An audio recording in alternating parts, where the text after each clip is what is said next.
ګرانو کتونکو السلام علیکم. زه محمد سلمان همدرد د حق غږ پښتو چینل خبري لنډیز کې ستاسو کوربه او ستاسو په امر اړوند د مهمو خبرونو لنډیز ده. د کابل د پوهنتون محصلان له برید د دوه ورځې وروسته پوهنتون ته ځي او خپلو زده کړو ته ادامه ورکوي. امریکا کې وروستیو شمېرل شویو رایو له مخې د دواړو کاندیدانو سیالي ډېر نږدې روانه ده. بایډن وایي باید انتظار وکړو تر څو ټولې رایې وشمېرل شي.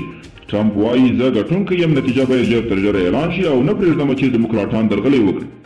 د ولسمشر لومړی مرستیال امرالله صالح یو ځل بیا په تکرار سره ویلي دی چې پر کابل پوهنتون برید کې د طالبانو لاس او په دې اړوند یې ټول اسناد او شواهد تر نظر تېر کړي دي.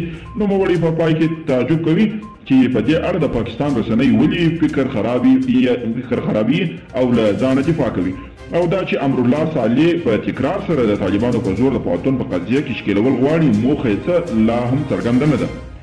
رویټر اژانس لیکي چې د امریکا ولسمشر ټرمپ د چهارشنبې ورځ وختي په ټاکنو کې د خپلې لویې بریا وړاندوینه کړې او دیموکراتان یې د رایو د غلا کولو په هڅو تورن کړي دي. دا په داسې حال کې دی چې د هغه سیال جو بایډن هم د خپلې بریا پیشبیني کړې.